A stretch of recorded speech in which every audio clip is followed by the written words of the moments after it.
Break के बाद आप सबका स्वागत है। आप देख रहे हैं हमारी खास पेशकश प्रॉपर्टी एक्सपर्ट। दोस्तों, प्लॉट या फिर जमीन खरीदना तो कुछ मामलों में फायदेमंद होता है, लेकिन कई मामलों में इससे काफी नुकसान भी उठाने पड़ सकते हैं। कैसे, जरा देखिए इस रिपोर्ट में।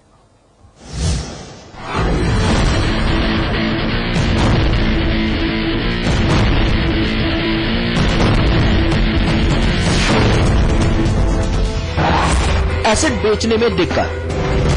जमीन में इन्वेस्ट करने में कई नुकसान भी हैं। जमीन लिक्विडिटी एसेट नहीं होता है। आपको डाउन टर्न के दिनों में कैश की अर्जेंट जरूरत पड़ जाए तो इसके बायर्स खोजना आसान नहीं होता। भारी भरकम रकम की जरूरत।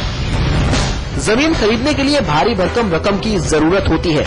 अगर करीब 2 लाख की आबादी वाले छोटे शहर में प्लॉट खरीदना चाहते हैं, तब आपको बाहरी इलाकों में 1400 वर्ग फुट जमीन के लिए 5 से 10 लाख रुपए तक खर्च करने पड़ सकते हैं। अगर आप मेट्रो शहर के बाहरी इलाकों में जमीन लेना चाहते हैं, तब आपको कम से कम 40 से 50 लाख रुपए खर्च करने होंगे। प्लॉट से नहीं होती आय। आप जमीन खरीद लेते हैं, इससे आपका पूरा पैसा ब्लॉक हो जाता है। इससे आप रेगुलर इनकम नहीं हासिल करते। प्लॉट की बिक्री से आप कैपिटल एप्रिसिएशन हासिल कर सकते हैं। इंक्रोचमेंट का खतरा।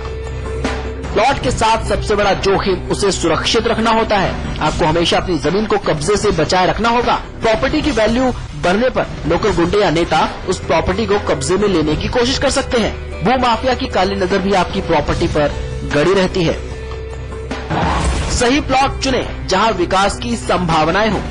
जब आप किसी दूर दराज की जमीन में निवेश करते हैं, तो आप भविष्य पर दांव लगा रहे होते हैं। अधूरी जानकारी और गलत जगह इन्वेस्टमेंट करने से आपको लेने के देने पड़ सकते हैं। कानूनी मुद्दा। अगर आप किसी डेवलपर से प्लॉट खरीदते हैं, तो आपको इस बात का पता लगाना चाहिए कि उसके पास लाइसेंस और रजिस्टर्ड नाम है कि नहीं। आपको ये भी देखना होगा कि जमीन फ्री होल्ड है या लीज होल्ड। कई बायर्स वास्तु का ध्यान रखते हैं और इसलिए नॉर्थ और ईस्ट फेसिंग प्लॉट के लिए आपके प्लॉट के सामने कम से कम 9 मीटर चौड़ी सड़क होनी चाहिए। अगर आपका प्लॉट किसी बड़े खेत या पार्क के नजदीक है, तो रिटर्न ज्यादा मिलेगा। प्रॉपर्टी एक्सपर्ट, समाचार प्लस। चलिए, बंसल साहब हमारे साथ लगातार जुड़े हैं। बंसल साहब, आपसे दर्शकों के लिए एक बात जानना चाहते हैं। सवाल कई बार उठता है और आजकल इस दौर में उठ रहा है, जो जिस तरीके की नीति चल रही है इस वक्त, एक सवाल यह है कि अगर जो लोग रियल एस्टेट में इन्वेस्टमेंट करना चाहते हैं, वो इस वक्त जमीन में इन्वेस्टमेंट करें, प्लॉट में इन्वेस्टमेंट करें या फ्लैट में? देखिए, एक बड़ा एक अहम मुद्दा है जी। ये आपका बजट जो डिसाइडिंग फैक्टर होता है जी। फ्यूचर जो अब इन्वेस्टमेंट करते हुए हमें ये देखना चाहिए कि हम हर 10 साल के बाद उसको री इवेल्युएट कर सके। हमारी फैमिली की रिक्वायरमेंट क्या है, हमारी फैमिली का साइज क्या है। फ्लैट हम कितना भी बड़ा ले लें, उसकी एक लिमिटेशंस हैं जी, कि उसको फ्यूचर में हम एक्सपेंड नहीं कर सकते जब मेरी फैमिली का एक्सपेंशन होगा। अगर प्लॉट लेते हैं, प्लॉट में एक बल्क इन्वेस्टमेंट शुरू जरूर करनी पड़ती है, जिसके लिए कोई बैंक लोन भी नहीं देता। अब जब हमने कठिनाई से अपनी रिसोर्सेज से हमने प्लॉट ले लिया, तो उसे बनाने की जल्दबाजी नहीं होती। उसको जहां तक ये चीजें सुरक्षा की बात है, जब आपने क्लिपिंग में दिखाया जी, उसमें कोई उसका चौकीदारा करना पड़ता है, बिल्डर की नीयत खराब हो सकती है या कोई कब्जा कर सकता है। एक तो जब भी इन्वेस्टमेंट करें, अपनी आंखों के सामने करें कि जो जिस प्लॉट को रेगुलरली हर एक हफ्ते में 15 दिन में जाके देखा जा सके। दूसरा, ग्रुप में करें, अपने 2, 4, 5, 7, 10 लोग मिलकर करें। कभी किसी ने जाके सब को प्लॉट तक कर लिए, कभी किसी ने जाके कर लिए, और उस प्लॉट को जैसे जैसे आपका बजट परमिट करे, नक्शा पास करा के आप मिनिमम परमिसिबल जो एरिया है उसका 1/4 बना सकते हैं। अगर 2 कमरे बना के रहना शुरू कर देंगे, जब जब आपके बजट में इनकम बढ़ेगी, बच्चे बड़े हो जाएंगे, आपके सिर से बोझा कम हो जाएगा, उसको अपने पसंद का, अपनी इच्छा अनुसार, अपने बजट के अनुसार, अपने स्पेसिफिकेशन के हिसाब से अपना जो आपका सपनों का घर होगा उसे बना पाएंगे। जबकि फ्लैट में ना तो आप स्पेसिफिकेशन चेंज कर सकते जी, ना उसका एरिया चेंज कर सकते। कल को जब बच्चे बड़े हो जाएंगे, उनका परिवार में उसको फ्लैट को बांटना है, डिस्ट्रीब्यूट करना है, वो संभव नहीं है। इसलिए जो प्लॉट और फ्लैट में हमेशा ये एक चर्चा का विषय बना रहा है कि प्लॉट में एक फ्यूचर सुरक्षित है, फ्यूचर में एक एक्सपेंशन के साधन है, और उसमें एकदम से आपको बल्क पैसा प्लॉट में जरूर देना, कंस्ट्रक्शन में नहीं लगाना। और अब रहा था इन्वायरमेंट सिक्योरिटी की बात। जी। जो प्लॉटेड डेवलपमेंट होती है उसमें सिक्योरिटीज का थोड़ा सा खतरा बना रहता है, क्योंकि जब तक बसावट नहीं होती, सारे प्लॉट नहीं बन जाते, तो वो सुरक्षा एक चैलेंज बना रहता है। जबकि फ्लैट में जब ऑक्यूपेंसी होगी, बसावट होगी, वो तो देखेंगे जब कंप्लीशन होगा तो पूरी एक सोसाइटी का ही होगा जिसमें 100, 200, 400 मकान बन रहे हैं, और उसमें आरडब्ल्यू बन जाती है। प्लॉटेड उसमें आरडब्ल्यू बनने की संभावना जब भी रहती है जब कम से 20-25% एक ऑक्यूपेंसी हो जाए।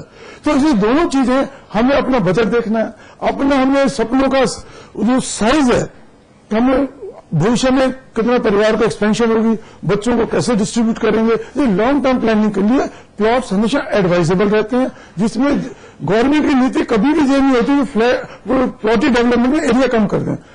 एफआईआर बार नॉर्मली बढ़ जाता है, उसमें कल को आपको छोटा मोटा बिजनेस करना हो, कोई और आपको इंस्टीट्यूशन चलाना हो, स्कूल चलाना है या कोई और चीज चलानी है, वो भी गवर्नमेंट कुछ कंपाउंडिंग फीस लेकर कर देती है।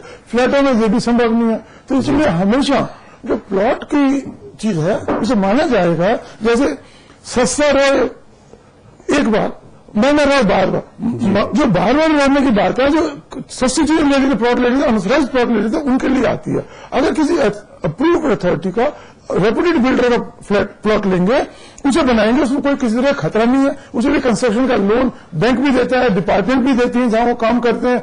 फ्लैट के लिए क्या है कि आप एक बार कर दोगे, लाइफ टाइम में आपको बार बार डिपार्टमेंट या लोन नहीं मिलता।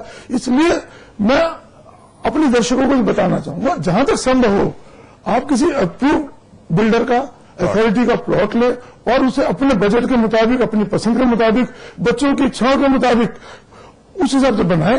जब जब आपका बजट इंक्रीज करे उसको ऊपर रेज कर सकते। बंसल साहब, ये फैमिली वाले लोगों के लिए बात हो गई। एक और सवाल ये है कि जो लोग बिजनेस के नजरिए से, खरीद फरोख्त के नजरिए से प्रॉपर्टी में इन्वेस्ट करते हैं, चाहे फ्लैट लें या प्लॉट लें, ऐसे में देखा जाता है फ्लैट और प्लॉट दोनों के लिए भी खरीदार बहुत जल्दी नहीं मिलते हैं, लेकिन माना जाता है कि फ्लैट बेटर ऑप्शन होता है इन दोनों में। फ्लैट को बेटर ऑप्शन क्यों खरीद फरोख्त के नजरिए से माना जाता है? देखिए, फ्लैट और प्लॉट की जो रीसेल की बात है, जो रियल एस्टेट का बिजनेस करते हैं और एक इन्वेस्टर, अगर इन्वेस्टर को और एंड यूजर को छोड़ दें, अब अगर इस चीज में बिजनेस के एंगल से पैसा कमाना, उसके लिए फ्लैट की जो डिलीवरी है उसका एकदम जस्ट उसी मोमेंट पे आपको रेंटल इनकम भी शुरू हो जाती है, फिजिकल पोजीशन भी होता है, रिस्क फैक्टर कम से कम होता है। प्लॉट की जो रीसेल होती है वो डिपेंड करती है सराउंडिंग की डेवलपमेंट के ऊपर, कितने मकान बन गए उसके हिसाब से खरीद फरोख्त होती है, और उस बिल्डर की रेपुटेशन के ऊपर, और वो जो कनेक्टिविटीज है, जैसे रोड है, हाईवे है, मेट्रो है, इसको देख के लोग प्लॉटों में पैसा इन्वेस्ट करते हैं। जब फ्लैट में ऐसा नहीं है, वो कनेक्टिविटी को ज्यादा महत्व इसलिए नहीं देते कि वहां पे पूरा ग्रुप है, पूरी सोसाइटी है, पूरे जो जितने फ्लैट का क्लस्टर बन रहा है वो सब ऑक्यूपाई जल्दी से जल्दी हो जाएगा। चलिए, बंसल साहब, बहुत बहुत आज के लिए शुक्रिया आपका, और जिस तरीके से आपने उपयोगी जानकारियां दी हमारे दर्शकों को जो कि प्रॉपर्टी में इन्वेस्ट करने की सोच रहे हैं, उन सब के लिए आज की जानकारियां बहुत ज्यादा मैं सोचता हूं कि फायदेमंद साबित होंगी, और सोच समझ के करें कि जो मौजूदा नीतियां हैं उसमें दोष हैं, और इस वक्त की नीतियों से बेहतर है कि आने वाली सरकार तक का इंतजार जो लोग करना चाहते हैं वो करें, और साथ ही देखकर जरा प्रॉपर्टी में इन्वेस्ट करें, जहां ट्रांसपेरेंसी हो वहां पर इन्वेस्ट करें, और कहना चाहिए कि रिकॉग्नाइज जो बिल्डर हों उन्हीं से फ्लैट या प्लॉट खरीदें। फिलहाल बंसल साहब हमारे साथ आप जुड़े, बहुत बहुत शुक्रिया। तमाम दर्शकों ने जिसने इस प्रोग्राम को देखा, उम्मीद करते हैं कि वो इन सारे जो आज बंसल साहब ने टिप्स दिए उन पर गौर करेंगे। फिलहाल इस बुलेटिन में आज के लिए बस इतना ही। समाचार प्लस पर खबरों का सिलसिला लगातार जारी।